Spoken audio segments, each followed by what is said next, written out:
اللہ اور بندے میں رشتہ کیا ہونا چاہیے؟ ایک مثال، وہ ہے مالک اور میں ہوں، ہم ہیں غلام۔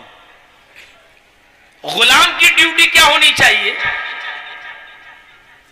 کہ کسی کام کا حکم یا کوئی بھی کام ہوتا تو میرے مالک کے حکم سے ہی ہے، لیکن اگر اچھا ہو تو اس کی نسبت مالک کی طرف کرنا چاہیے، اور اگر غلط ہو جائے تو اس کی نسبت وہ اپنی طرف کر لے، اپنے مالک کو رسوا نہ ہونے دے۔ یہ مالک اور غلام کے درمیان ایک فرق ہوتا ہے۔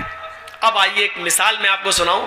آپ نے سنا ہے کبھی ایک ہی صف میں کھڑے ہو گئے محمود و ایاز، نہ کوئی بندہ رہا نہ کوئی بندہ نواز؟ کبھی سنا آپ نے یہ شعر؟ ہاں، یہ محمود اور ایاز جو سنا ہے یہ کون تھا معلوم ہے آپ کو؟ ایک ہی صف میں کھڑے ہو گئے محمود و ایاز۔ محمود بادشاہ تھا، محمود غزنوی، اور اس کا غلام کا نام تھا ایاز۔ محمود کے بہت سے غلام تھے، لیکن محمود سب سے زیادہ محبت ایاز سے کرتا تھا، سب سے زیادہ پیار اس کو ایاز سے تھا، وہ سب سے زیادہ بات ایاز کی سنتا تھا۔ دوسرے غلاموں کو تھوڑی تکلیف ہو گئی کہ ہم بھی تو غلام ہیں، ہمیں بادشاہ اتنا نہیں مانتا جتنا ایاز کو مانتا ہے۔ دھیرے دھیرے یہ خبر ایاز کے کانوں تک آئی، محمود کے کانوں تک آ گئی بادشاہ کے، کہ لوگ ہمارے بارے میں، اور جو دوسرے غلام ہیں 20-50 غلام، وہ ہمارے بارے میں اس طریقے کی بات کر رہے ہیں کہ محمود کے اور بھی غلام ہیں، لیکن محمود ایاز کو اتنی محبت کیوں کرتا ہے؟ جاتا ہے تو ایاز کو لے کے جاتا ہے، نماز پڑھتا ہے تو ایاز کو اپنے بغل میں کھڑا کر کے پڑھتا ہے، کھانا کھاتا ہے محمود تو اپنے غلام ایاز کو اپنے پاس بٹھا کے کھلاتا ہے۔ اتنا پیارا ایاز سے کیوں ہے محمود کو؟ محمود غزنوی نے فوراً اپنے سارے غلاموں کو بلایا اور ایک لائن میں بیٹھنے کے لیے کہہ دیا۔ محمود غزنوی کے سارے غلام ایک لائن سے بیٹھ گئے۔ محمود غزنوی نے ایاز کو اشارہ کیا، تم بھی تو میرے غلام ہو، چلو لائن میں تم بھی بیٹھ جاؤ۔ ایاز بھی لائن میں بیٹھ گیا غلاموں کے ساتھ۔ اب محمود غزنوی نے کہا ہیرے کا ڈائمنڈ کا ہار لاؤ۔ ہیرے کا، سونے کا نہیں، گولڈ کا نہیں، ہیرا ڈائمنڈ اس سے بھی زیادہ قیمتی، اور ہیرے کے ہار کو اس نے توڑ دیا، اور ہیرے کا جو ایک ایک پارٹس تھا، ایک ایک حصہ ڈائمنڈ کا، اس نے ہر ایک غلام کو دے دیا، اور سب غلاموں کو ایک ایک ہتھوڑی دے دی۔ ہتھوڑا لو، سب کو دیا، ایاز کو بھی دیا۔ کہا کہ تمہارے پاس کیا ہے؟ سارے غلام بولے ڈائمنڈ، ہیرا۔ دوسرے ہاتھ میں کیا ہے؟ ہتھوڑا۔ چاہو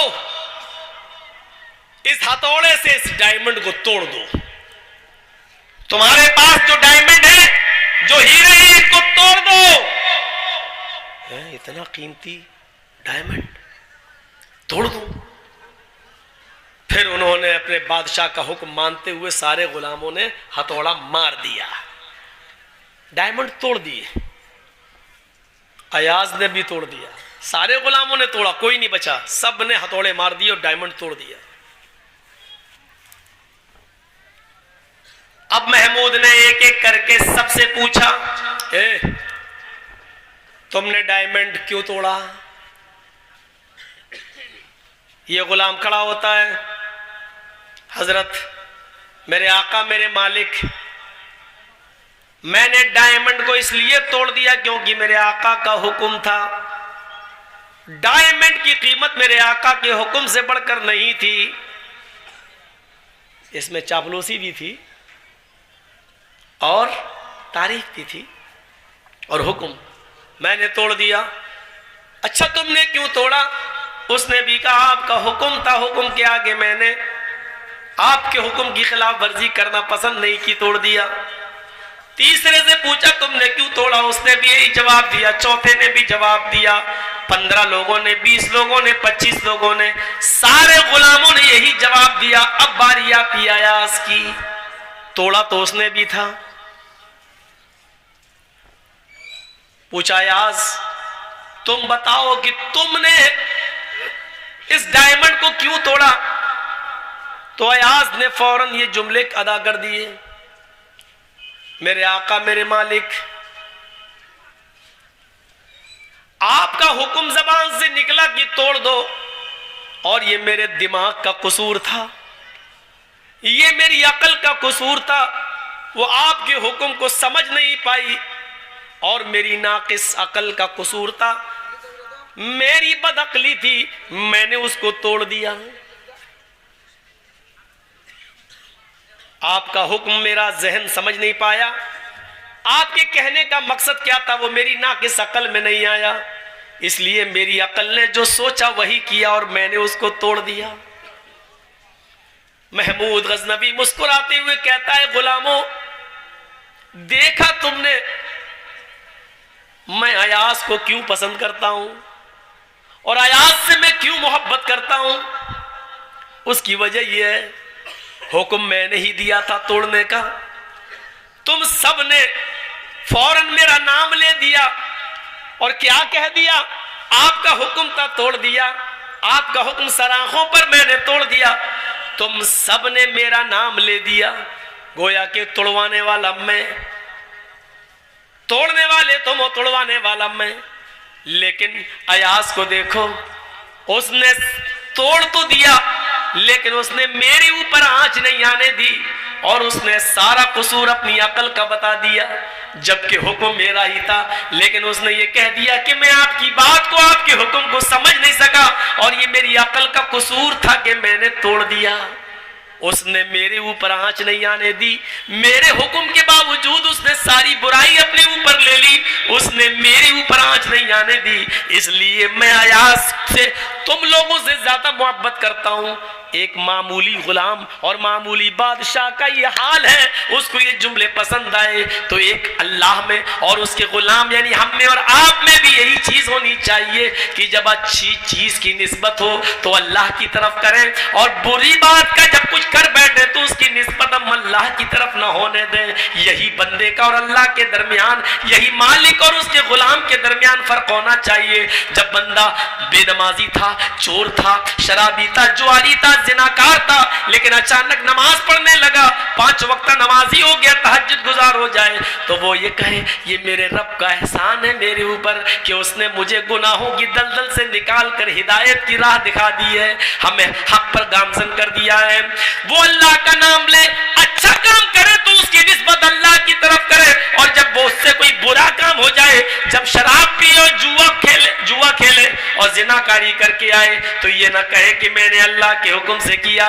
बल्कि वो इसकी निस्बत मेरी तरफ ना करे, बल्कि इसकी निस्बत वो शैतान की तरफ कर दे कि नहीं, अल्लाह ने तो मुझे इस दुनिया में भेजा था और सोचने और समझने की अकल दी थी, लेकिन इस शैतान ने मुझे बहका दिया है और मुझसे गलत काम कराए हैं। सच्चा बंदा वो होता है जो मेरी तरफ किसी गलत काम की निस्बत नहीं करता है। मेरे प्यारे साथियों, ये अल्लाह में और बंदे के दरमियान, अल्लाह में और उसके गुलाम यानी हम और आप के दरमियान ये निस्बत होना चाहिए। ये है अब्द और ये है माबूद, यानी अल्लाह और बंदे के दरमियान ये चीज पैदा होनी चाहिए। अब अभी इबादत पे हम आए कहाँ हैं? अभी नमाज और रोजे की तरफ तो चले ही नहीं है, अभी तो इबादत का पहलू आपके सामने आया ही नहीं है। अभी तो मैंने सिर्फ ये बताया कि बंदा, बंदगी तो बाद में, पहले बंदे और रब के दरमियान एक ताल्लुक तो मजबूत हो जाए, ये रिश्ता हो। जब नमाज और रोजा रख के और पढ़ के आए तो कहे कि मेरे रब ने मुझे हिदायत दी, जब झूठ बोल दे या जुआ और शराब खेल कर और पी कर आए तो कहे कि मुझे शैतान ने बहका दिया है। बुरे काम की निस्बत वो अल्लाह की तरफ ना करे, तब अल्लाह भी उस बंदे से प्यार करता है कि नहीं, मेरे बंदे ने मेरी तरफ गलत काम की निस्बत नहीं। और बहुत से लोग तो होते तो यही कह देते मैं क्या करूं, जब अल्लाह के हुक्म के बगैर पत्ता नहीं हिलता तो मैं चोरी भी कर रहा हूं तो अल्लाह के हुक्म से कर रहा हूं। نماز نہیں پڑھ رہا ہوں تو وہ بھی اللہ کے حکم سے نہیں پڑھ رہا ہوں. اللہ چاہتا تو ہمیں نماز پڑھوا دیتا. اللہ خود چاہ رہا ہے کہ نہ پڑھے, اللہ خود چاہ رہا ہم چوری کریں. نہیں پہنچ پاؤ گے وہاں تک. اسی لیے میں نے یہ مثال دی محمود اور ایاز کی. جب معمولی بادشاہ خوش ہو رہا ہے ایاز کے اس جملے سے جبکہ اس نے حکم دیا ہے, لیکن پھر بھی جب اس کا نام نہیں آیا تو خوش ہو رہا ہے کہ دیکھو اس نے غلط کام کی نسبت میری طرف نہیں کی جبکہ حکم میں نے دیا. اللہ کتنا خوش ہوگا جب بندہ اللہ سے یہ کہے گا کہ اللہ میں نے شراب پی, جوا کھیلا, مجھے شیطان نے بہکا دیا, اللہ تو مجھے ہدایت دے. تو اللہ کو بھی خوشی ہوتی ہے.